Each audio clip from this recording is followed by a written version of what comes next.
This is not just the place where the world's best tech gets unveiled. It's where visionary ideas come to life. Because it's not enough to create amazing things. You have to create things that make a meaningful difference with people. Real people. Because they're the ones who decide what's worth talking about. What's ready for reality. It's tech that allows us to connect and explore and play in ways we can see and ways we haven't begun to imagine. And here, right now, is where we'll discover the ideas that will change our lives for the better. Thank you for joining our keynote, The Path to the Future of Work. Please welcome our speakers, President and CEO of the Consumer Technology Association, Gary Shapiro, and advisor to the President of the United States and co-chair, American Workforce Policy Advisory Council, Ivanka Trump.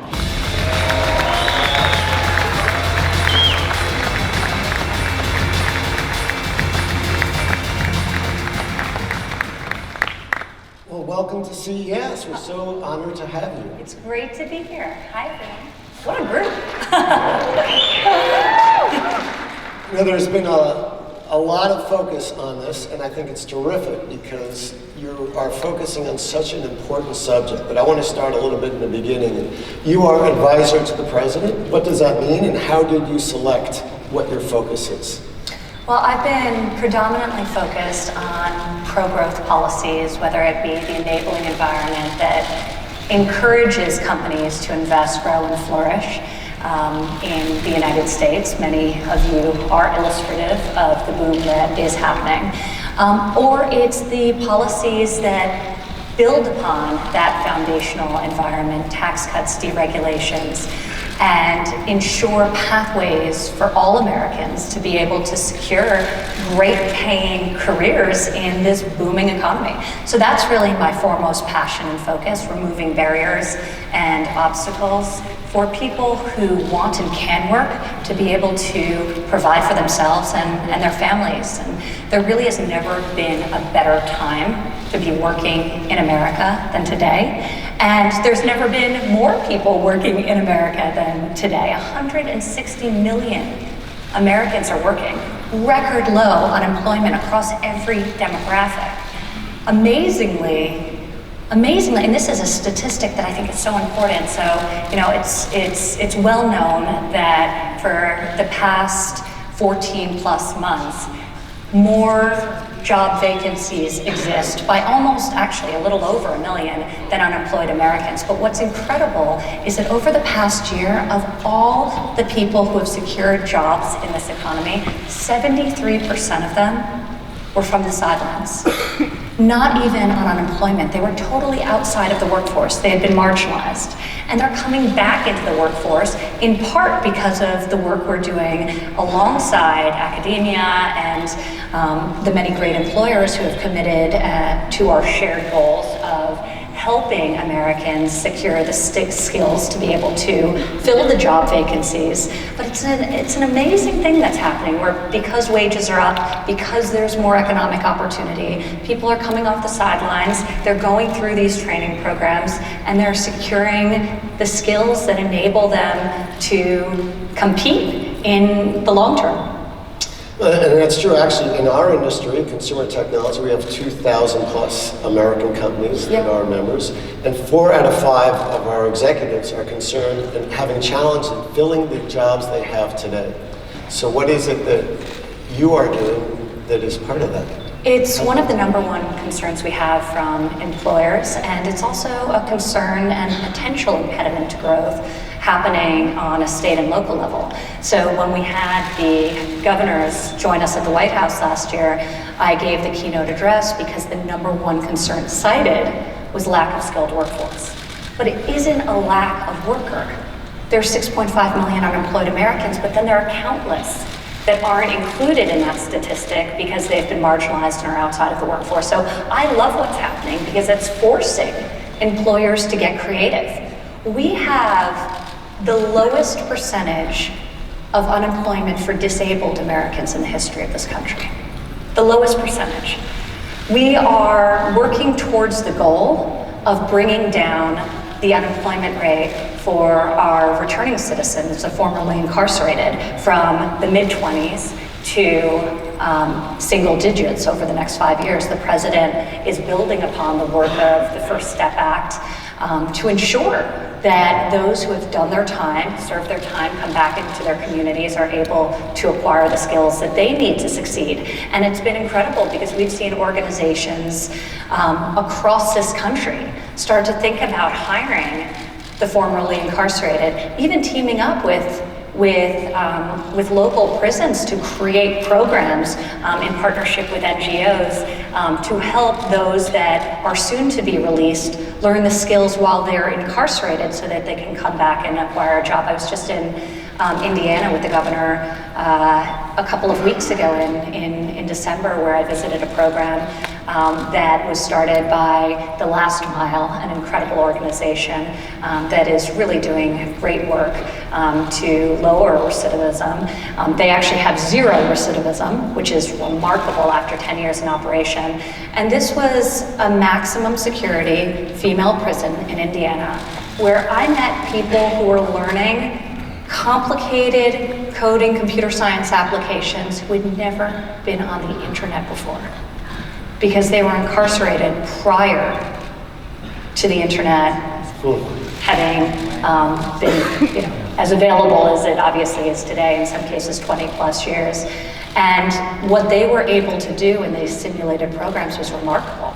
So it's a very, very exciting time to be in the workforce. And one of the things that I am really passionate about is the fact that there really is this blue-collar boom that is taking place in this country. If you look at where wages are rising the fastest, they're rising the fastest in the bottom quintile.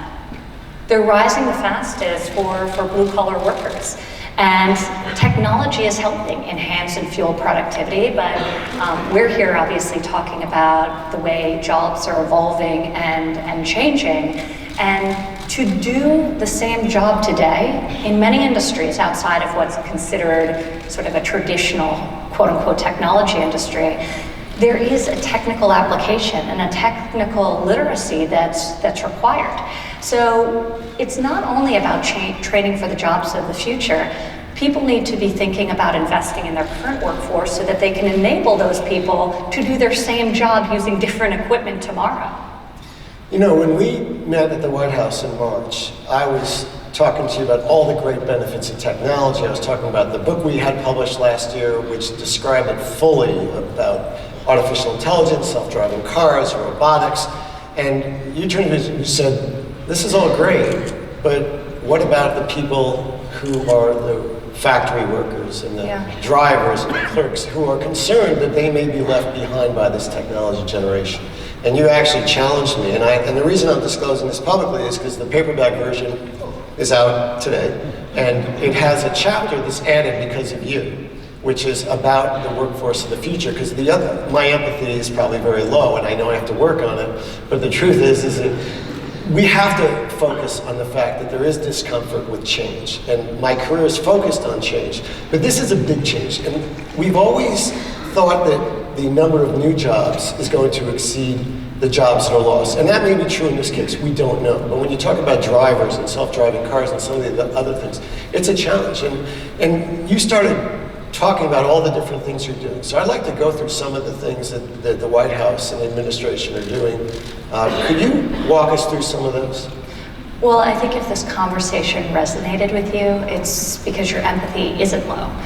So first and foremost, but this president campaigned on lifting all Americans, but really focused on the forgotten men and women of this country. You just mentioned self-driving cars. Well, in the majority of the states in this country, truck driving is the single largest occupation. So while I share your view that innovation, it can't be bridled, right? It never works. Any country who's tried to impede innovation, they fail to do so over the long run, and they hurt themselves in the short and the medium run. And I also believe that innovation is a net job producer. You know, jobs will be created in industries that don't even exist today because of innovation. Innovation will enable productivity innovation will allow for more inclusive growth. Disabled Americans we were talking about before will be able to use robotic arms to do tasks they wouldn't have otherwise been able to do. So I'm a big believer in innovation and the positive impact that productivity has on an economy and fighting for American dominance in the industries of the future. With that said, it is our responsibility as we think about this country and the health of all Americans to be anticipating where there will be disruption, whether it's long-term or short-term, and coming up with a plan to help transition those people. So when I hear employers would come to me and they'd say, we need more skilled workers, we need more skilled workers, and then I'd read about them laying off segments of their workforce because they were investing in productivity, and not having spent the time when they had known 3 years prior they'd be making that investment and upgrading those systems, not taking the time to take those workers and reskill them and retrain them into their job vacancies, well, I have very little sympathy for that. So I have been fighting, and this president has been fighting, on raising awareness within the private sector through our Pledge to America's Workers, where we have gotten over 400 companies to commit to over 14 million training and reskilling opportunities for their current workforce. So that's upskilling, reskilling, enhanced education opportunities, and for the future workforce, that's apprenticeships, etc. There are many people in this audience who have signed our pledge. I was just backstage chatting with Mark Benioff from Salesforce, who's right there. He signed our pledge with us in Indiana. We were together in Indianapolis last spring to skill 1 million American workers over the next 5 years. So we're very excited. Behind me are several of the other companies. These are actually the Consumer Technology Association members, in fact. Yes, and over 2 million. Gary stepped up in a very meaningful way, but you know, part of this idea of the pledge was to galvanize and catalyze private sector interests. It's not enough to come to us and say, thank you for cutting taxes to ensure that we're competitive in a global marketplace and that we're able to compete. Thank you for creating the enabling environment by being thoughtful about regulation and eliminating redundant regulation that doesn't achieve its desired goals. But we need more workers and we're not willing to make the investment. What we know is most of the federal government training programs don't work. What does work is when the private sector teams with a community college, a technical school, a university, a high school, and develops a curriculum that is taught to students, and then ultimately they hire those students that are coming out. There's a great program that NAM just took over in Kentucky that Toyota, one of the members who signed the pledge, who's up there, developed to train people in advanced manufacturing. There are great innovations happening. So we wanted to catalyze that, but that isn't enough. We're also looking at the federal government at what else we can do. So we created the National Council for the American Worker, comprised of 14 federal agencies that I chair, where we are developing for the first time ever a national workforce strategy that really combines the effort of HHS, which is focused on early childhood. So Head Start, for example, is part of HHS, with the Department of Education, with the National Science Foundation, with the Department of Labor. There have to be connectivity and synergy between the efforts that are happening across the federal government. So we'll be issuing this national workforce strategy, which will be a blueprint to job training, reskilling, and demand-driven education in the coming months. We also have committed unprecedented record amounts of funding towards apprenticeships. Because our country has not invested in a robust way in generating an apprentice pipeline outside of the skills trade. So the construction industry has a very strong culture that celebrates and embraces apprenticeship as a form of education, but few other industries do.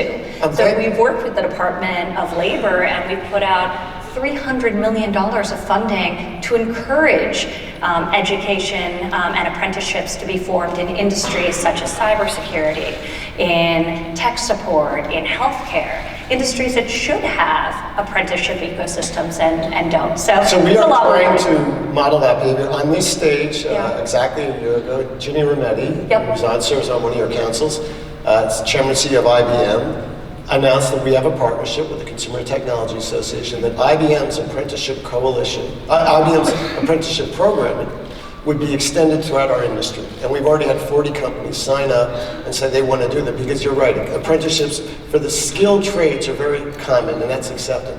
But the fact is, as I think Jamie Dimon just said this week, it's not about degrees anymore, it's about skills. That's right.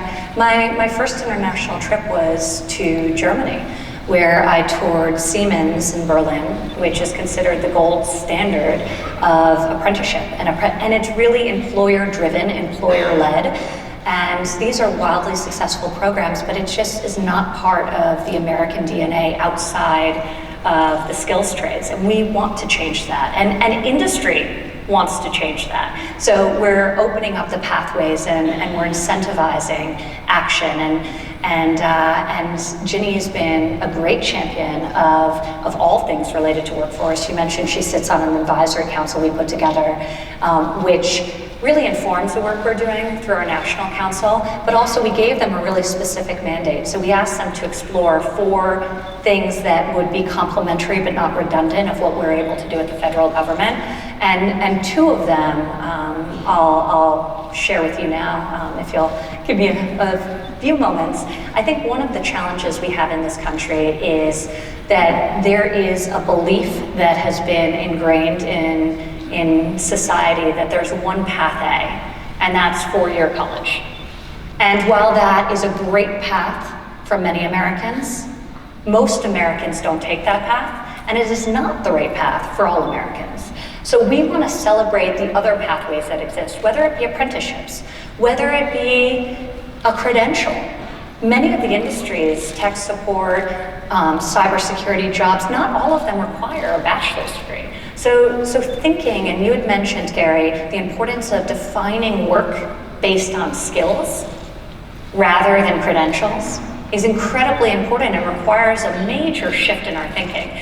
So one of the things we've asked this advisory board to do and tasked them with, and we'll be unveiling it in the weeks ahead, is to create a massive national ad campaign. So we're working with the Ad Council, and we're gonna launch this massive campaign which celebrates these other pathways that don't require a 4-year college. We don't want to denigrate that. We have the greatest university ecosystem in the world, and we're proud of that. But we need people to know that there are other pathways, because you know what? Not only for the student, who may be good with their hands, but don't know where that can take them or where that leads them. But if you're a mid to late career worker who needs to learn a new skill in order to maintain relevancy in the modern economy, guess what? You're not going back to 4-year college. So why not make Pell Grants available to high quality, shorter term programming? We're fighting to do that. We've just launched a pilot with the Department of Education, and we're fighting to have legislation passed to make Pell Grants available also to prisoners, those who are eligible and likely to be released. But if you're a mid to late career worker, it is likely today that you may need to be reskilled multiple times in your career, and you're not going to go back to college to do it. So we need to open the aperture and raise awareness around the many options that exist, and the industries are very excited to do that. You look at manufacturing, and I view most manufacturing as high-tech manufacturing these days. In America, manufacturing is high-tech manufacturing. Actually, if you talk to a lot of manufacturers, they get very upset with Silicon Valley because they say, hey, we're the original high-tech. We've been displaced. But that is not the perception in many young people's mind, or their parents, or their guidance counselors. So just disrupting the stereotypes around what a manufacturing job looks like today, because guess what? There are 500,000 vacant jobs in manufacturing that are well paid and don't require a college degree. So we're going to be launching a year-long, hopefully beyond that, national ad campaign to try and fill those 7+ million vacant jobs that exist in America today with American workers who are unemployed or on the sidelines, or who are looking to learn a new skill. We're also very excited. We've tasked this board with creating an interoperable learning record, and we're bringing all the stakeholders to the table and saying, you know what? We need to harness technology and data to enable people to have their information in their iPhone, just like we've enabled the health industry. Now we have the interoperable health records, and it's been one of the early successes of this administration, really opening up that data and making it available so that people have control of their own information. But why can't you have your high school degree verified and in your phone, so an employer, A, doesn't need to call your high school and find out, did you in fact graduate, so it takes the friction out of the process. It's verified, it's there, but it's all right there, but also on-the-job skills that were learned. Maybe you learned CPR as a lifeguard. Maybe you learned or got upskilled working on a factory floor and acquired a new skill. All of that should be cataloged and tracked and accessible and available and empowering the individual, as opposed to locked up and siloed in the HR department of a company where if you leave, it stays with them as opposed to travels with you. So we're bringing together all the major players and saying, how can we help develop and innovate off big government data and create this interoperable learning record? And some genius at marketing in this audience will give it a better name.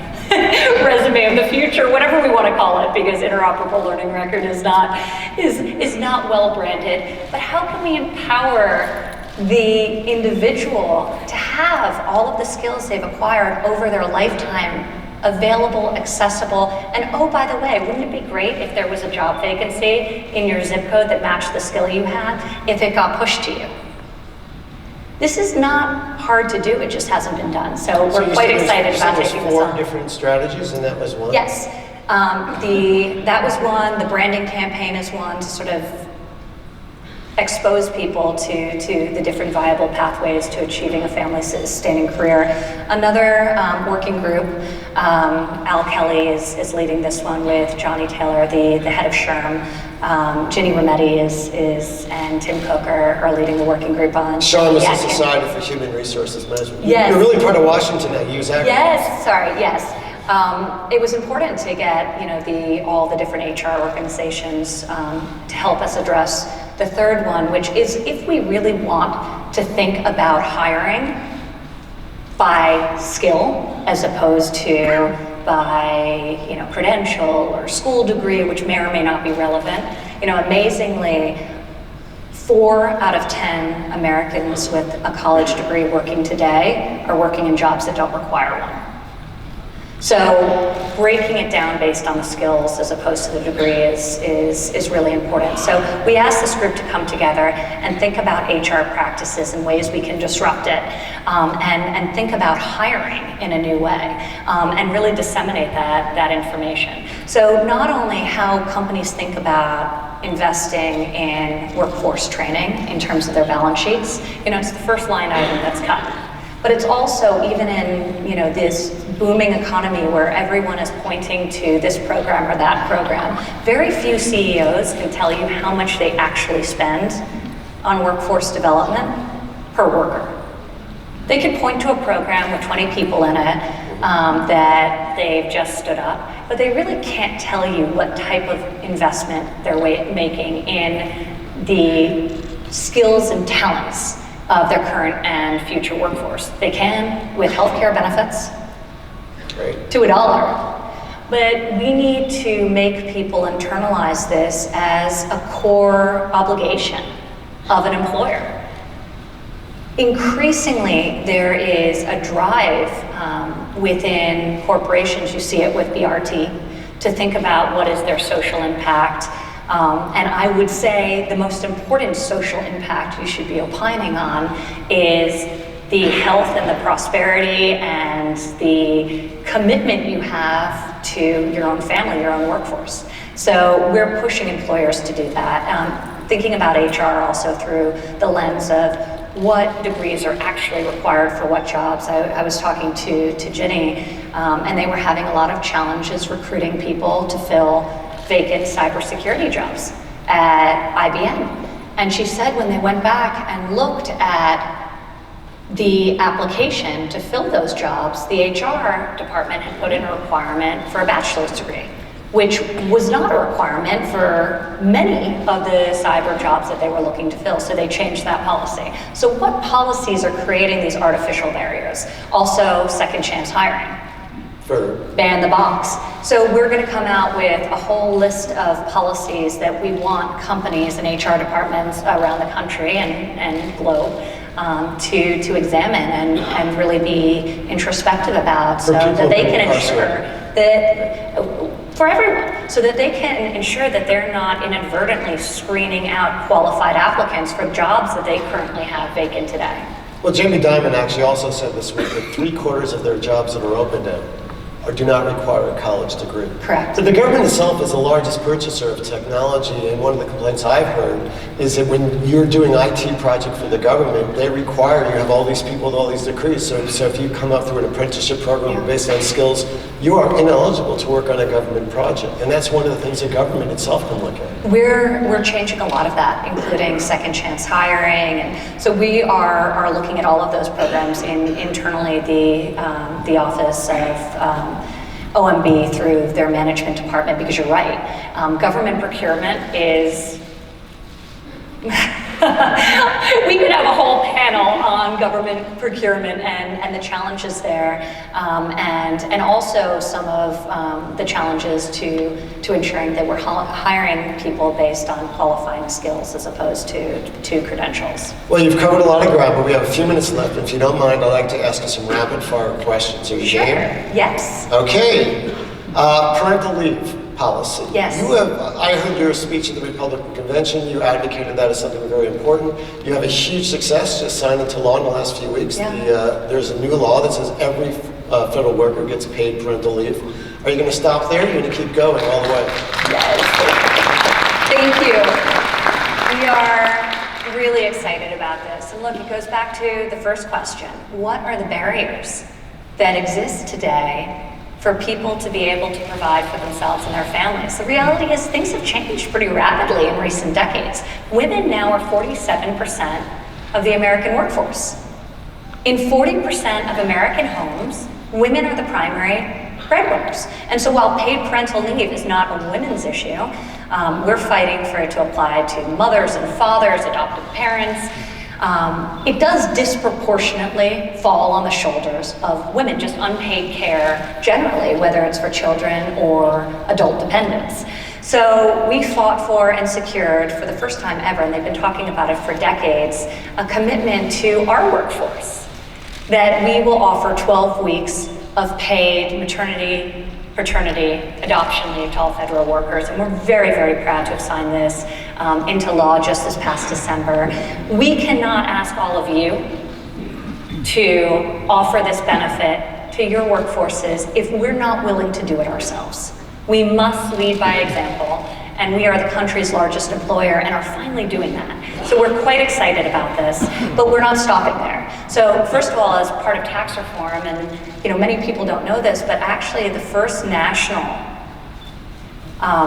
paid family leave plan was enacted, which offers a credit to employers offering paid leave to employees making under $72,000 a year, which means they're very unlikely to receive paid leave otherwise. So we put in place that tax credit that is there, that's available. We also have worked with members on both sides of the aisle, and recently was introduced the first bipartisan, bicameral, so bipartisan sponsors in both the House and the Senate, paid family leave option that enables people to take their child tax credit and pull it forward when they need it the most. So we're quite excited about that option. The child tax credit in itself was a massive victory. So just to put these numbers in perspective, because we often say, we doubled the child tax credit, we doubled the child tax credit, and Republicans doubled the child tax credit, and we're very proud of that. But just to give you a sense of how consequential this is, and this is something I fought for so hard as part of tax reform and was so passionate about,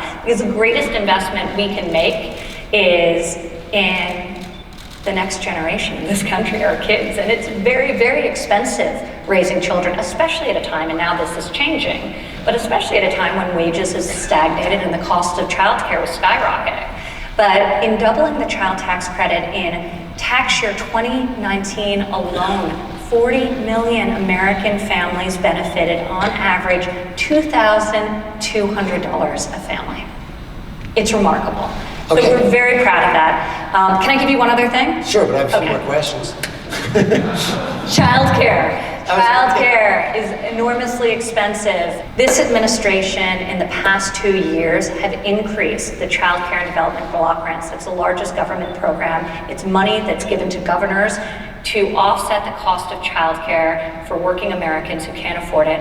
We have enacted a 50% increase over just 2 years, the largest increase in the program's history by far, to try and make childcare affordable and accessible. And the result of that, we just hosted an across the nation listening session with educators, with parents, with care providers. The result of that has been the elimination of wait lists in countless states across this country. So people who are wanting to work and are trying to get into childcare programs can actually get into the programs because the wait list has been eliminated, and we think that's going to have a tremendous impact in terms of workforce participation rates and opportunity for upward mobility. Okay. And I'm going to stop there I have a because couple I've got a few more, but I have a couple of quick pipeline questions. Yeah. So you actually recently succeeded in convincing Republicans to continue funding of historically black colleges. What are a couple of other things we could do to bring underrepresented groups into higher paying jobs? yeah, I'm so glad you asked that question. HBCUs, minority serving institutions, are core to this country. They're some of the greatest institutions. And when you think about diversity in fields like computer science, like STEM, 30% of minority graduates that are working in STEM-related industries graduated from an HBCU. So they're critical to the discussion of diversity in industries that you all represent. So the president has been very vocal and long been a champion of not only funding and upfunding them, because we actually increased funding, but what was happening is they would get reauthorized every 2 years, every 2 years, every 2 years, and their funding was always in a state of flux and at risk, and that can't be for these core institutions, especially when the pipeline that they're helping support is so critical to creating inclusive growth. So the president fought for and I helped fight for and champion the passage of the Future Act, which not only, and as an aside, which I'm sure all of you will appreciate, simplified the grotesquely complicated FAFSA forms, but it also, for the first time in history, created permanence to funding for historically black colleges and universities in this country. So that will never be at risk again. And I think that's a big part of the picture. Also, and another thing that we have to think about, that's higher education. Our pipeline in K through 12 in schools across this nation. One of the first actions we took, in addition to the president signing some legislation into law that supported women and minority in STEMs and in aerospace in February of 2017, he also, a couple of months later, directed the Department of Education to prioritize STEM and computer science education. And computer science represents a significant chunk, over 50% of all the STEM-related vacancies that exist today. So that computer science focus is critical. But he instructed Secretary DeVos at the Department of Education to prioritize ensuring that all students have access to computer science and STEM education. He committed a minimum of $200 million annually in grants that can be applied for by state superintendents. And he put into the guidance that there needs to be a specific focus on women and minorities as those grants are being considered and contemplated. Separately, we worked alongside with the private sector, and I love always working alongside with the private sector because they really help us scale our ideas and bring thoughtful and fresh perspective to the table. But the day after we announced that, I traveled to Detroit. Again, Salesforce was part of this commitment. So was Lockheed Martin, so was Apple, where we got the private sector to step up and join us in committing an additional $300 million towards the shared goal, again with a focus on creating a pipeline early of women and minorities in these fast-growing, high-paying industries of the future. Great. Another pipeline question. Immigration. Both our mothers are immigrants. My wife, a surgeon, is an immigrant. And research shows that immigrants actually create companies disproportionately, and they're very hardworking. Yeah.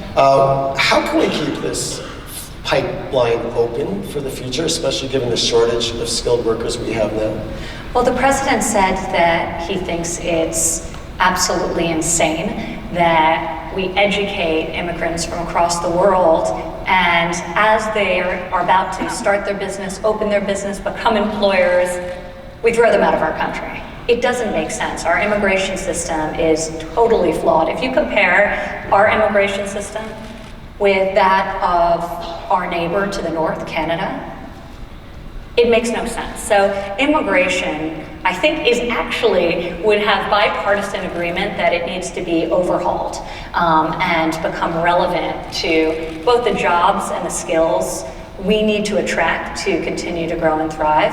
But it can't displace the investment that needs to be made in the core skills of marginalized Americans. So that's where we have to be careful. We need to do both. We need to recruit and retain the greatest talent in the world to help us grow and innovate, but we need to invest in American workers and reach over to the sidelines, draw them into our workforce, and equip them with the skills that they need to thrive. And we can't just seek to import that.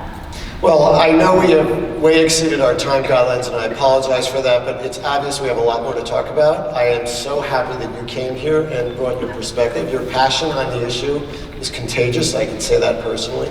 So thank you very much for coming and sharing, and I hope you get to see a little bit of CES and enjoy Las Vegas. And I look forward, on behalf of the industry, we want to work with you. We want to create jobs.